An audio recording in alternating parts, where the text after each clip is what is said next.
মৰমৰ ছাত্ৰ-ছাত্ৰীসকল, আজি মুদ্ৰা আৰু বেংক ব্যৱস্থা সন্দৰ্ভত আলোচনা কৰিম। দশম শ্ৰেণীৰ সমাজ বিজ্ঞানৰ তৃতীয় খণ্ড অৰ্থাৎ ৰাজনীতি আৰু অৰ্থনীতি বিজ্ঞানৰ অন্তৰ্ভুক্ত মুদ্ৰা আৰু বেংক ব্যৱস্থা সন্দৰ্ভত আজি আমি আলোচনা কৰিম। আশা কৰোঁ ছাত্ৰ-ছাত্ৰীসকলে ইয়াৰ দ্বাৰা উপকৃত হ'ব। প্ৰথমতে আমি আলোচনা কৰিম বিনিময় প্ৰথা।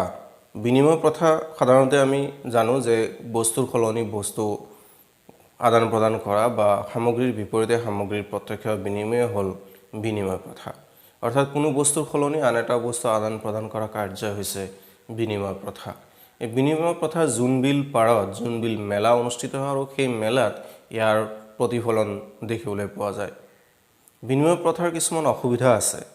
তাৰে প্ৰথমটো হ'ল সংগতিবিহীন অভাৱ। দুজন মানুহৰ মাজত বিনিময় তেতিয়াহে সম্ভৱ হয় যেতিয়া লোক দুজনৰ মাজত অভাৱৰ সংগতি থাকে। এজনৰ হাতত থকা বস্তুৱে যদি আনজনৰ অভাৱ পূৰণ নহয় বা আনজনৰ হাতত থকা বস্তুৰ দ্বাৰা প্ৰথমজনৰ অভাৱ পূৰণ নকৰে, তেতিয়া বিনিময়ৰ বাবে আগ্ৰহী আন তৃতীয় বা চতুৰ্থ ব্যক্তিৰ প্ৰয়োজন হয় বা তেনে ব্যক্তিক বিচাৰিবলগীয়া হয়। এনেদৰে অভাৱৰ সংগতিহীনতাৰ সৃষ্টি হয় আৰু এনে অৱস্থাত সহজ বিনিময় সম্ভৱ নহয়। মানুহৰ মাজত অভাৱৰ সংগতিহীনতা বৃদ্ধিৰ লগে লগে বিনিময় প্ৰথা ক্ৰমশ বিলুপ্ত হ'বলৈ ধৰে।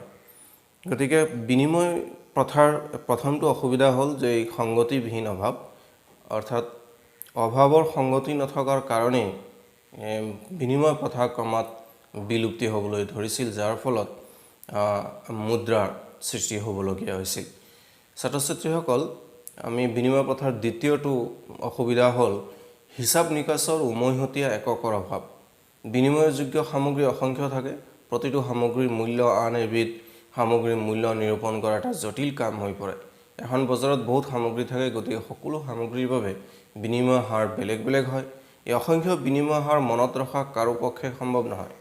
বিনিময়ৰ হাৰ নিৰ্ধাৰণৰ বাবে মুদ্ৰা ব্যৱস্থাৰ প্ৰচলন হয় আৰু মুদ্ৰাৰ ব্যৱহাৰে বিনিময় প্ৰথাৰ এই অসুবিধা দূৰ কৰে। গতিকে হিচাপ নিকাচ ৰখাটো এটা ডাঙৰ সমস্যা আৰু এই সমস্যাৰ কাৰণে বিনিময় প্ৰথাৰ দ্বিতীয়টো যিটো হিচাপ নিকাচৰ অভাৱ, সেইটোৱে এটা ডাঙৰ সমস্যাৰ সৃষ্টি কৰিছিল। বিভাজনীয়তাৰ অসুবিধা। বিনিময়ৰ এনে কিছুমান সামগ্ৰী আছে যিবোৰ ভাগ কৰিব নোৱাৰি। উদাহৰণস্বৰূপে 1 কিলোগ্ৰাম চাউলৰ প্ৰয়োজন হয়, এজন মানুহে তেওঁৰ হাতত থকা হাতীটো দিব নোৱাৰে বা হাতীটো খণ্ড খণ্ড কৰি কাটি চাউলৰ প্ৰয়োজনত দিব নোৱাৰে। এইদৰে বিনিময় প্ৰথাত বিভাজনীয়তাত অসুবিধাৰ সৃষ্টি হয়। মূল্যৰ ভাণ্ডাৰৰ অভাৱ। প্ৰত্যেক সামগ্ৰীৰ মূল্য থাকে। সামগ্ৰী যেনে মাছ, গাখীৰ, কণী আদি বেছিদিন সাঁচি ৰাখিব নোৱাৰি। বিনিময় প্ৰথাত মূল্যৰ ওপৰত সামগ্ৰী সঞ্চয় কৰি ৰাখিব লাগে, যাৰ বাবে বিনিময় প্ৰথাত সামগ্ৰীৰ ভাণ্ডাৰৰ সঞ্চয় একেবাৰে সুবিধাজনক নহয়। টকা আমি পকেটত ভৰাই ৰাখিব পাৰোঁ, কিন্তু মাছ, গাখীৰ, কণী এইবিলাক আমি পকেটত ভৰাই ৰাখিব নোৱাৰোঁ কাৰণে এই ভাণ্ডাৰ হিচাপে থাকিব নোৱাৰে বা সঞ্চিত হিচাপত থাকিব নোৱাৰে, যিটো এটা ডাঙৰ সমস্যা। মুদ্ৰাৰ ক্ৰমবিকাশৰ সংক্ষিপ্ত বিৱৰণী। আজি আমি যি মুদ্ৰা ব্যৱহাৰ কৰিছোঁ সেই মুদ্ৰাৰ নিশাটোৰ ভিতৰতে সৃষ্টি হোৱা নাই। কেইবাটাও পৰ্যায় বা অৱস্থা অতিক্ৰম কৰিহে মুদ্ৰা আজিৰ ৰূপটো পৰিগ্ৰহণ কৰিছে। বিনিময় প্ৰথাক মুদ্ৰাৰ ক্ৰমবিকাশৰ প্ৰথম পৰ্যায় বুলি ক'ব পাৰি। এই ব্যৱস্থাত সামগ্ৰী সীমিত অৰ্থত মুদ্ৰাৰ কাম কৰিছিল।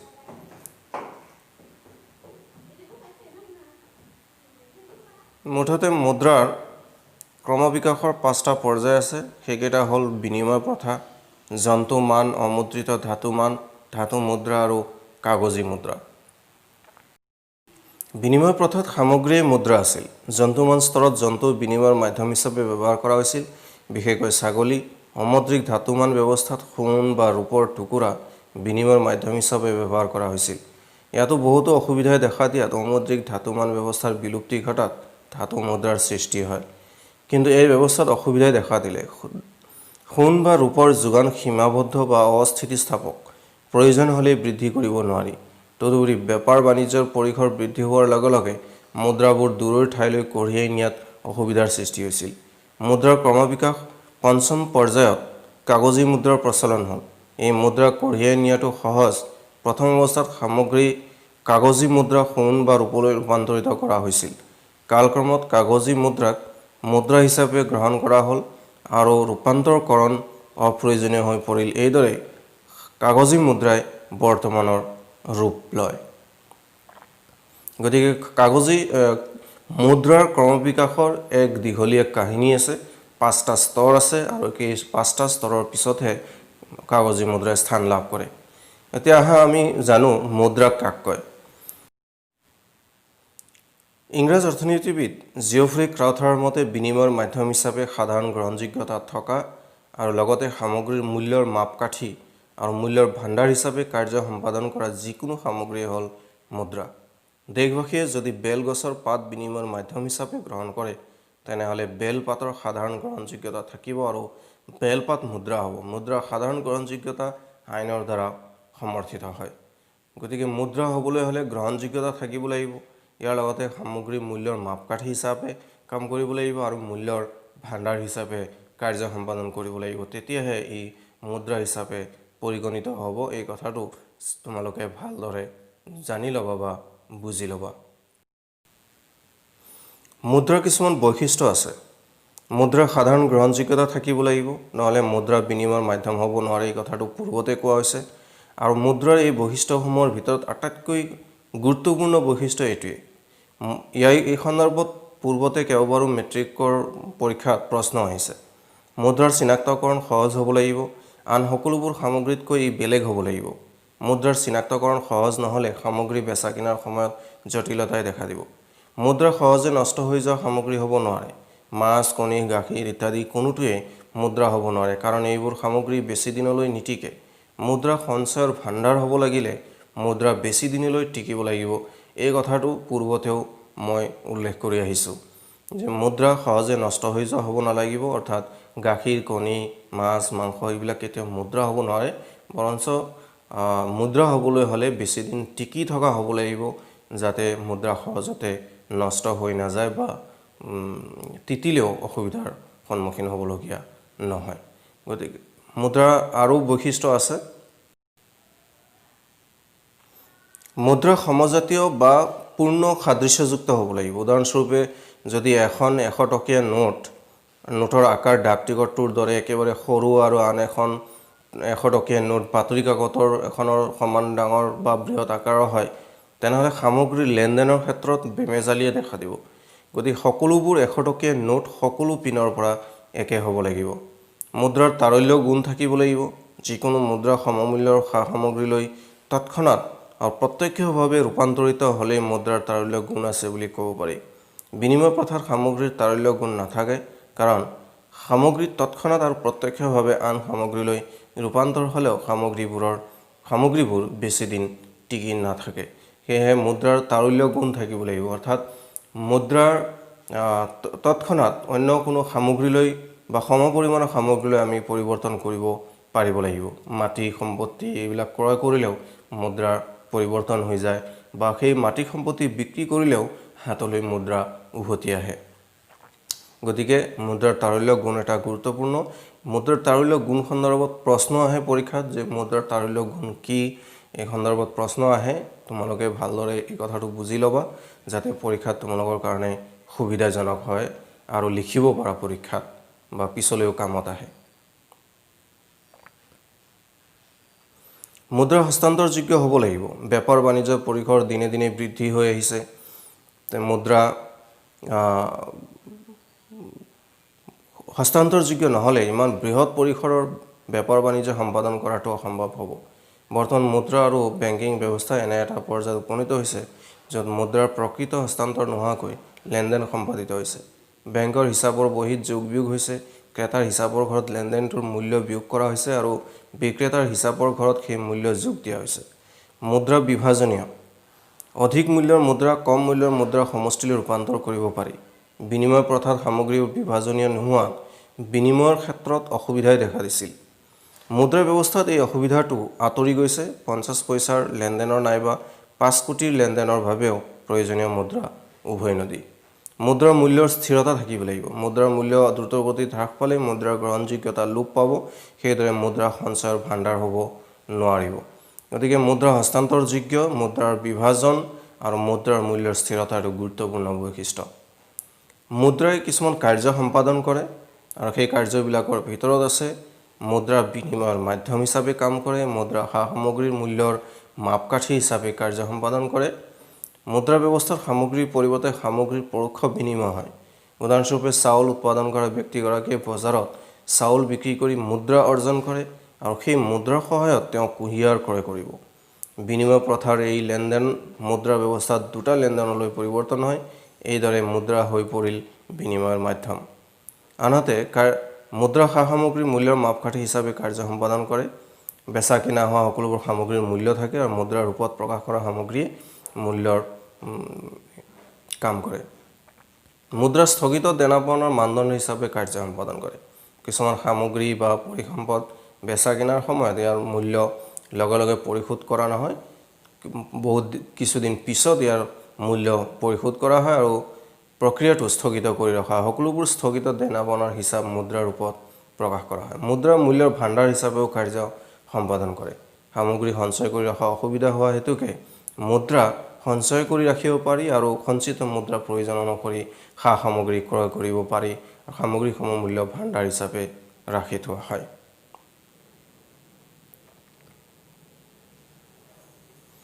মুদ্ৰাৰ শ্ৰেণী বিভাজন।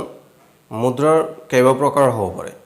সামগ্ৰী মুদ্ৰা, জন্তু মুদ্ৰা, ধাতুগত মুদ্ৰা, কাগজী মুদ্ৰা, বিহিত মুদ্ৰা, অবিহিত মুদ্ৰা, আদেশী মুদ্ৰা, প্ৰতীক মুদ্ৰা, চেক মুদ্ৰা, মান মুদ্ৰা, তপত মুদ্ৰা, সংকুচিত মুদ্ৰা, সুলভ মুদ্ৰা, ক'লা মুদ্ৰা আৰু উচ্চ ক্ষমতা সম্পন্ন মুদ্ৰা। গতিকে মুদ্ৰাৰ এইকেইটা ভাগ। ইয়াৰ পৰা বহুত সামগ্ৰী মুদ্ৰা, জন্তু মুদ্ৰা এইবিলাকৰ বিষয়ে কেতিয়াবা পৰীক্ষাত আহে। কাগজী মুদ্ৰাটো অলপ গুৰুত্বপূৰ্ণ। কাগজী মুদ্ৰাই ধাতুগত মুদ্ৰাৰ স্থান অধিকাৰ কৰিছে। বিনিময় মাধ্যম হিচাপে কাগজী মুদ্ৰাৰ ব্যৱহাৰ হৈছে। পূৰ্বৰ কাগজী মুদ্ৰা সমমূল্যৰ সোণ বা ৰূপলৈ পৰিৱৰ্তিত হৈছিল। এনে কাগজী মুদ্ৰাক প্ৰতিনিধিত্বমূলক সোণ বা ৰূপৰ প্ৰতিনিধি বা পৰিৱৰ্তনীয় কাগজী মুদ্ৰা বোলা হৈছিল। একেদৰে বিহিত মুদ্ৰা, যি মুদ্ৰাৰ গ্ৰহণযোগ্যতা বিধিসন্মত, আইনৰ দ্বাৰা সমৰ্থিত, সেই মুদ্ৰাই বিহিত মুদ্ৰা। মুদ্ৰা গ্ৰহণ কৰিবলৈ আপত্তি দৰ্শোৱাজন আইনমতে দণ্ডনীয় হ'ব। ভাৰতবৰ্ষত বৰ্তমান প্ৰচলিত কাগজী মুদ্ৰা আৰু ধাতু মুদ্ৰা এনেধৰণৰ বিহিত মুদ্ৰাৰ ভিতৰত পৰে। গতিকে মুদ্ৰা আৰু আছে। সেইবিলাকৰ ভিতৰত কাগজী মুদ্ৰা আৰু বিহিত মুদ্ৰা এই বিষয়ে পৰীক্ষাত কেইবাবাৰো প্ৰশ্ন আহিছে। বিহিত মুদ্ৰাৰ দুটা ভাগ আছে। সেই দুটা ভাগৰ বিষয়েও পৰীক্ষাত প্ৰায় প্ৰশ্ন আহে। বিহিত মুদ্ৰা দুই প্ৰকাৰৰ, সসীম বিহিত আৰু অসীম বিহিত মুদ্ৰা। সসীম বিহিত মুদ্ৰা যি বিহিত মুদ্ৰাৰ সহায়ত সীমিত মূল্যৰ লেনদেন সম্পন্ন কৰিব পাৰি, সেই মুদ্ৰাকে সসীম বিহিত মুদ্ৰা বোলে। আনহাতে অসীম বিহিত মুদ্ৰা হ'ল যি মুদ্ৰাৰ সহায়ত অসীমিত মূল্যৰ লেনদেন সম্পন্ন কৰিব পাৰি, সেই মুদ্ৰাক অসীম বিহিত মুদ্ৰা বুলি কোৱা হয়। সসীম বিহিত মুদ্ৰা আৰু অসীম বিহিত মুদ্ৰা পৰীক্ষাত প্ৰশ্ন আহে। তোমালোকে ভালদৰে বুজি ল'লে তোমালোকে পৰীক্ষাত এই বিষয়ে লিখিও পাৰিবা। সসীম বিহিত মুদ্ৰাৰ উদাহৰণ বা অসীম বিহিত মুদ্ৰাৰ উদাহৰণ এইবিলাক আহে পৰীক্ষাত। অবিহিত মুদ্ৰা, তেনেকৈ আদেশী মুদ্ৰা, প্ৰতীক মুদ্ৰা, চেক মুদ্ৰা। চেক মুদ্ৰাৰ সন্দৰ্ভতো আমি পিছলৈ আলোচনা কৰিম। আৰু ক'লা মুদ্ৰাৰ এটা বহুত ডাঙৰ গুৰুত্বপূৰ্ণ বস্তু। ক'লা মুদ্ৰাৰ উৎপত্তিৰ কাৰণ হ'ল অৰ্থনৈতিক অপৰাধ। এনে আয়কৰ ফাঁকি দিয়াটো অৰ্থনৈতিক অপৰাধ। এই অপৰাধে ক'লা মুদ্ৰাৰ সৃষ্টি কৰিব। বহুত মানুহে, চৰকাৰী মানুহে আয়কৰ বচাবৰ কাৰণে বিভিন্ন উৎসত টকা কৰ্তন যোৱা বুলি দেখুৱাই তেওঁলোকে টকা ৰাহি কৰে আৰু সেইটোৱে এটা অৰ্থনৈতিক অপৰাধ আৰু সেইটোৱে হ'ল ক'লা মুদ্ৰা। গতিকে ই অতি গুৰুত্বপূৰ্ণ বস্তু। চৰকাৰে ইতিমধ্যে ক'লা মুদ্ৰাৰ ওপৰত বিভিন্ন ব্যৱস্থা গ্ৰহণ কৰিছে। চেক এখন মুদ্ৰা হয়নে নহয় এই সন্দৰ্ভত বহুতবাৰ প্ৰশ্ন আহে। তলত চেকৰ এখন ফটো দিয়া হৈছে। চেক এখন মুদ্ৰা নহয়, কিয়নো চেক গ্ৰহণ কৰা নকৰাটো লওঁতাজনৰ ওপৰতহে নিৰ্ভৰ কৰে। চেক বিহিত মুদ্ৰা নহয়, বৰং ই ধনাধিক বা নিকট মুদ্ৰা বুলিহে কোৱা হয়।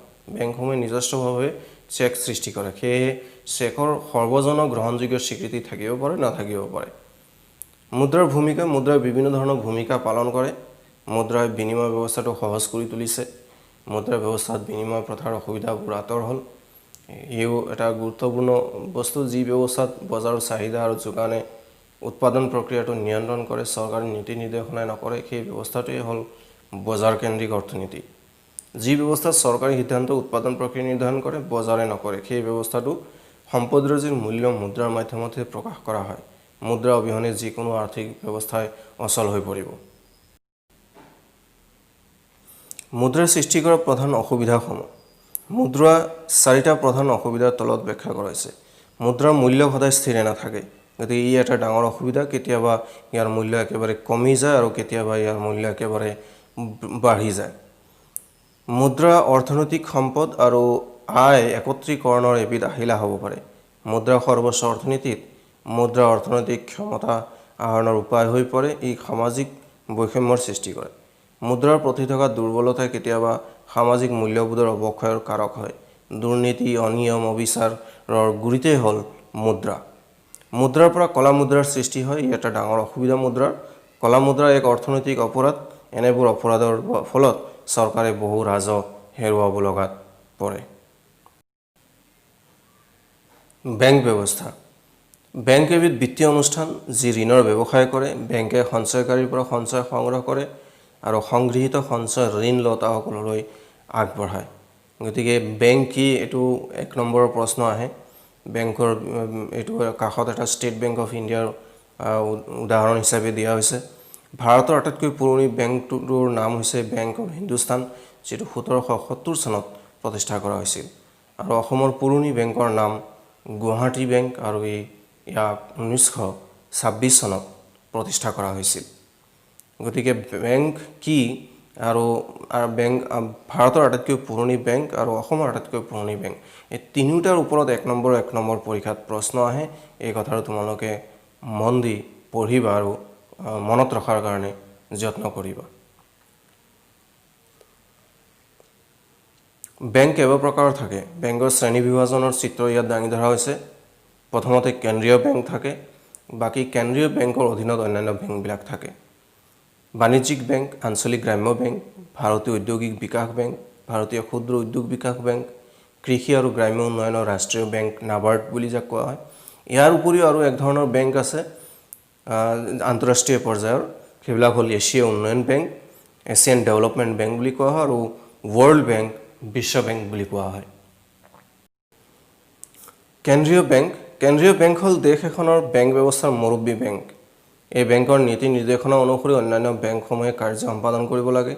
ছুইডেনৰ ৰিস্ক বেংক সবাতোকৈ পুৰণি কেন্দ্ৰীয় বেংক। এই বেংক স্থাপিত হৈছিল 1656 চনত। ভাৰতবৰ্ষৰ কেন্দ্ৰীয় বেংক হ'ল ভাৰতীয় ৰিজাৰ্ভ বেংক আৰু এই বেংক স্থাপিত হৈছিল 1935 চনত। কেন্দ্ৰীয় বেংকৰ কেইবাটাও কাৰ্য আছে। কেন্দ্ৰীয় বেংকে কাগজী মুদ্ৰা ছপা কৰে। কেন্দ্ৰীয় বেংকৰ এইটো এটা একচেটিয়া অধিকাৰ। বাকী কোনো বেংকৰ এই অধিকাৰটো নাই। কেন্দ্ৰীয় বেংকে আমানত মুদ্ৰা বা ঋণ মুদ্ৰাৰ পৰিমাণ নিয়ন্ত্ৰণ কৰে। এই মুদ্ৰা দেশৰ সৰ্বমুঠ মুদ্ৰাৰ এক বৃহৎ অংশ। বাণিজ্যিক বেংকসমূহৰ ঋণদান ক্ষমতাৰ ওপৰত আমানত মুদ্ৰা বা ঋণ মুদ্ৰাৰ পৰিমাণ নিৰ্ভৰ কৰে। কেন্দ্ৰীয় বেংকে ঋণ নিয়ন্ত্ৰণ ব্যৱস্থাৱলী গ্ৰহণ কৰি বাণিজ্যিক বেংকসমূহৰ ঋণ প্ৰদান ক্ষমতা নিয়ন্ত্ৰণ কৰিব পাৰে। গতিকে কেন্দ্ৰীয় বেংকৰ এইকেইটা গুৰুত্বপূৰ্ণ কাৰ্যাৱলী। আৰু কেন্দ্ৰীয় বেংকে যিটো ডাঙৰ কাম সম্পাদন কৰে, কাৰ্য সম্পাদন কৰে, সেইটো হ'ল কেন্দ্ৰীয় বেংকে কাগজী মুদ্ৰা ছপা কৰে। আৰু এই অধিকাৰ অন্য কোনো বেংকক দিয়া হোৱা নাই। অকল ৰিজাৰ্ভ বেংকেহে কাগজী মুদ্ৰা ছপা কৰিব পাৰে।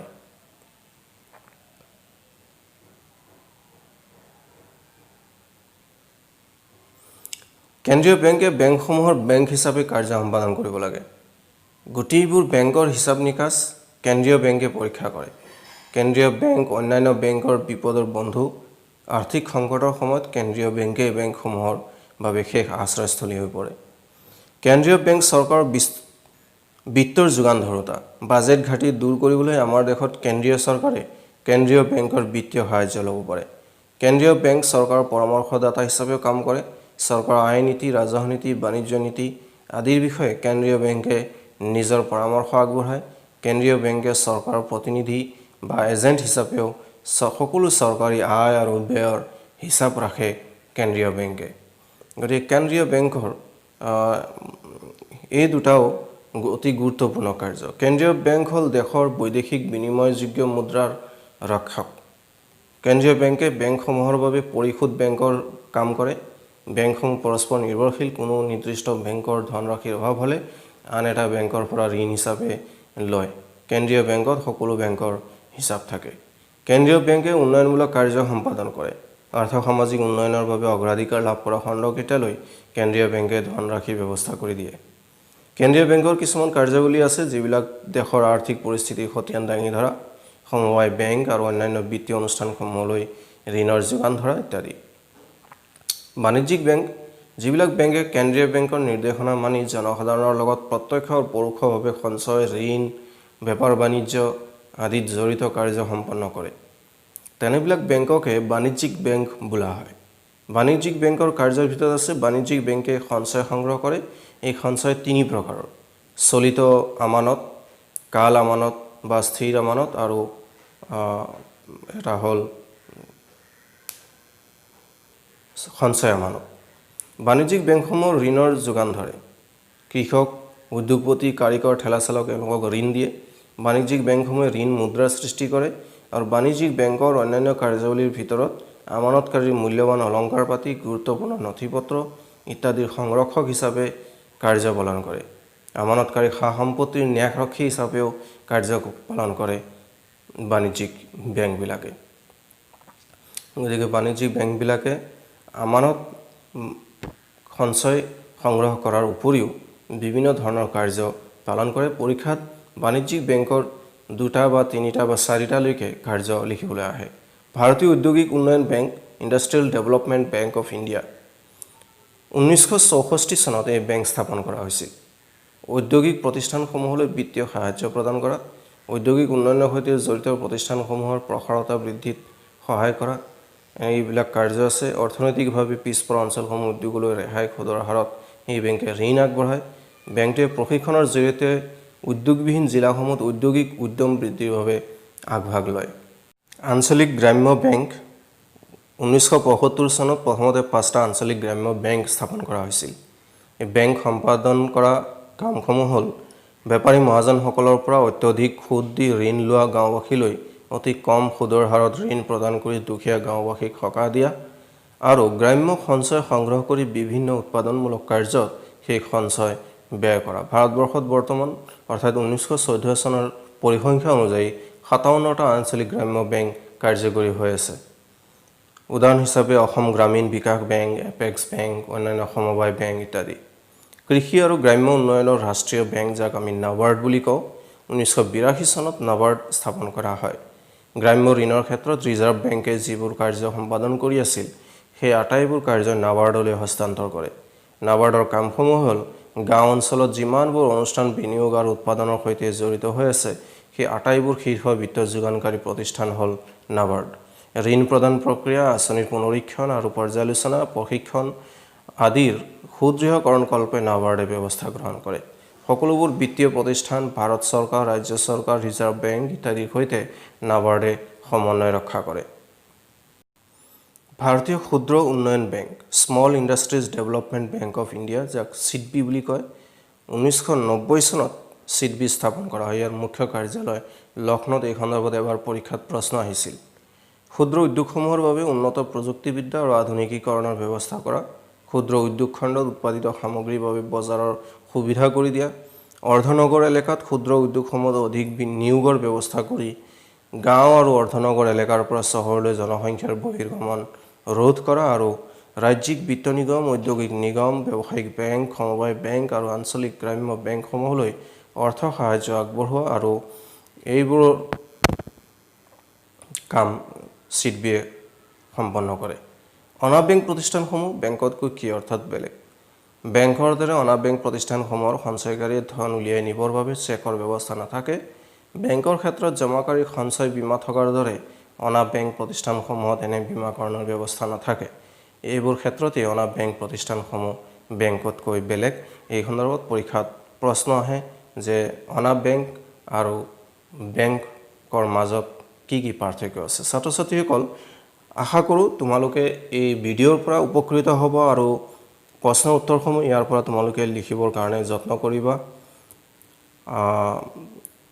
তোমালোকে মোৰ পূৰ্বৰ ভিডিঅ' দোহা দশক হিন্দী ক্লাছ 9ৰ দ্বিতীয় পাৰ্ট, প্ৰথম পাৰ্ট এইবিলাক তোমালোকে ইয়াৰ পৰা চাব পাৰিবা ইয়াত আৰু জিওগ্ৰাফি এনভাইৰনমেন্টৰ ওপৰতো ইয়াত আছে লাইক শেয়াৰ আৰু কমেন্ট কৰিবলৈ নাপাহৰিবা যিমান পাৰা শেয়াৰ কৰিবলৈ চেষ্টা কৰিবা আজিলৈ আহো ধন্যবাদ